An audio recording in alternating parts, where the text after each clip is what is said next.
Hello friends, welcome to defence matrix. तो आज का जो वीडियो है ये थोड़ा कंट्रोवर्शियल हो सकता है पर ज़रूरी है। तो कल हमने एक वीडियो बनाया था जिसमें हमने बात करी थी कि जो तेरेस मार्क 1A है इसके साथ कुछ इश्यूज आ रहे हैं बेसिकली रडार को लेकर, जिसकी वजह से यहाँ पर डिले देखी जा सकती है। और अब द प्रिंट द्वारा एक रिपोर्ट पब्लिश करी गई है जहाँ पर ये कहा जा रहा है कि इंडियन एयरफोर्स ने HAL तेरेस मार्क 1A के साथ सारी होप लूज कर दी है, क्योंकि यहाँ पर डिले एक्चुअली में होगी और जो पहला एयरक्राफ्ट है ये अब नवंबर में एक्सपेक्ट किया जा रहा है कि एयरफोर्स को डिलीवर हो सकता है। और ओवरऑल एयरफोर्स एक्सपेक्ट कर रही है कि अब 16 के बजाय खाली 8 ही एयरक्राफ्ट डिलीवर हो जाए तो भी बहुत बड़ी बात होगी, यानी कि 16 के बजाय खाली 8 ही एयरक्राफ्ट डिलीवर हो तो भी एयरफोर्स काफी ज्यादा सेटिस्फाइड होगी। तो जैसा कि हम जानते हैं जो इंजन इशू है वो डेफिनेटली एग्जिस्ट करता है। तो अब सवाल आप ये भी पूछ सकते हैं कि इंजन इशू अगर एग्जिस्ट करता है तो पहला एयरक्राफ्ट तो फ्लाई कर ही रहा है तो वो तो कम से कम डिलीवर होना चाहिए, वो क्यों डिलीवर नहीं हो पा रहा है। तो डेफिनेटली जो इंजन इशू है वो एक बड़ा इशू है, पर उसके पीछे काफ़ी इश्यूज छुपाए जा रहे हैं। तो HAL यहाँ पर कोई दूध का धुला नहीं है।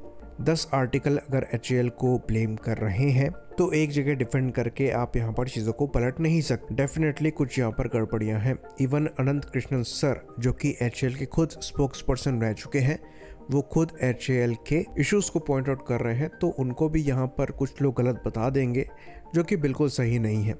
उनके द्वारा खुद पॉइंट आउट किया जा रहा है कि HAL के मैनेजमेंट की वजह से जो HAL के टॉप साइंटिस्ट हैं वो अपनी पोजीशन से रिजाइन तक कर दे रहे हैं। बाकी जो HAL का PR है उसमें हम चीज़ों को देख ही रहे हैं कि वो कितना लैग करते हैं।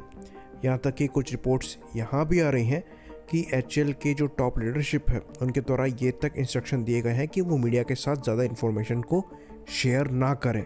तो ये चीज़ हम जानते हैं कि तेरेस मार्क 1A की जो फर्स्ट राइड हुई थी वो एक कितना बड़ा इवेंट था। उसके बाद HAL द्वारा एक PR एक्सरसाइज के तौर पर काफ़ी लो क्वालिटी वीडियो अपलोड किया गया था एक ऑफिशियल प्रेस रिलीज के साथ। तो PR में भी HAL कितना वीक है ये भी क्लियरली विजिबल है।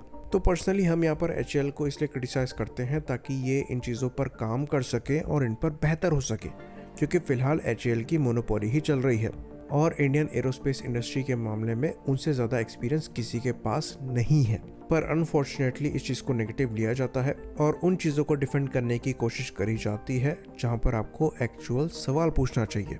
तो सवाल यहाँ पर ये होना चाहिए कि अगर आपने पहला एयरक्राफ्ट फ्लाई करा दिया तो आप वो तक क्यों डिलीवर नहीं कर पा रहे हैं। इंजन डिले है जिसकी वजह से दूसरे एयरक्राफ्ट की डिलीवरी में डिले हो सकती है, लेकिन पहला एयरक्राफ्ट तो आप फ्लाई कर रहे हैं। अगर वहाँ पर कोई परेशानी नहीं है, वो एयरक्राफ्ट फ्लाई कर रहा है, आपने कोई टाइमलाइन कोट करी है, तो उसमें आप उस प्लेटफॉर्म को डिलीवर क्यों नहीं कर पा रहे हैं। और इन एयरक्राफ्ट को आप छोड़ भी दें, आपके जो ट्रेनर एयरक्राफ्ट हैं जिनकी डिलीवरीज आपने टाइमली प्रॉमिस करी थी, आप उन्हें भी डिलीवर नहीं कर पा रहे हैं। तो टोटल 10 ट्रेनर एयरक्राफ्ट की डिलीवरी को प्रॉमिस किया गया था, जिसमें से खाली 5 ही डिलीवर किए गए हैं, जिसमें से एक आपने वापस ले लिए हैं फर्दर ट्रायल्स के लिए। तो यहाँ पर ये कहा जा रहा है कि HAL द्वारा जो डिलीवरीज हैं उनको अपने हर एक वर्किंग आवर को कैलकुलेट करके निकाला गया है, जो कि एक्चुअली काफ़ी चाइल्डिश मालूम होता है, क्योंकि यहाँ पर आपको हर एक फैक्टर को कंसिडर करना चाहिए था। अगर यहाँ पर डिफ़िकल्ट सॉफ्टवेयर आइट्रेशन मांगे गए हैं तो उसमें आप हर एक घंटे को कैलकुलेट करके डिलीवरी शेड्यूल कैसे कैलकुलेट कर सकते हैं। ये एक अनसर्टेन चीज़ है, यहाँ पर समय ज़्यादा लग सकता है। तो आपके पास अगर इतने साल का एक्सपीरियंस है तो आपको पता होना चाहिए कि यहाँ पर डिलीवरी कितने समय तक हो सकती है। तो अगर आपका एस्टीमेट यहाँ पर गलत साबित हो रहा है, इसका मतलब ये है कि आपका जो प्रोजेक्ट मैनेजमेंट है वही पुअर है। और हम यहाँ पर बिल्कुल होल्ड बैक नहीं करेंगे, भले ही कोई कितना भी डिफेंड करता रहे, ये टाइमलाइंस आपने खुद ही दी हैं। और अगर आपका PR वर्क स्ट्रॉन्ग होता, अगर यहाँ पर आपके कस्टमर्स द्वारा भी लास्ट मिनट चेंजेस या फिर आइट्रेशन मांगे गए हैं तो उसके हिसाब से आप चेंज टाइमलाइन को प्रॉपरली एड्रेस करते, पर आपने वो काम भी नहीं किया। अगर मीडिया द्वारा ये काम किया जा रहा है, आपकी कमियों को सामने रखा जा रहा है, तो आप उसे डिफेंड कर रहे हैं। रियलिटी ये है कि आपकी जो PR टीम है वो काफ़ी ज़्यादा वीक है। अगर स्ट्रॉन्ग होती तो ये इश्यूज़ आप पहले ही एड्रेस करते, और ये चीज़ आपको करनी चाहिए, क्योंकि ये आप एक पब्लिक सेक्टर ऑर्गेनाइजेशन है। यहाँ पर आपके इन्वेस्टर्स हैं जिनको पता होना चाहिए कि उनका पैसा कहाँ खर्च हो रहा है। तो जो नई टाइमलाइन है उसके हिसाब से ये प्लेटफॉर्म्स नवंबर तक डिलीवर होना स्टार्ट हो सकते हैं। और एयरफोर्स का ये मानना है कि 16 के बजाय अगर 8 ही एयरक्राफ्ट डिलीवर हो जाएं तो ही बहुत बड़ी बात होगी और एयरफोर्स काफ़ी हद तक उससे भी सेटिस्फाई होगी, पर यह भी हो पाना मुश्किल ही नज़र आ रहा है।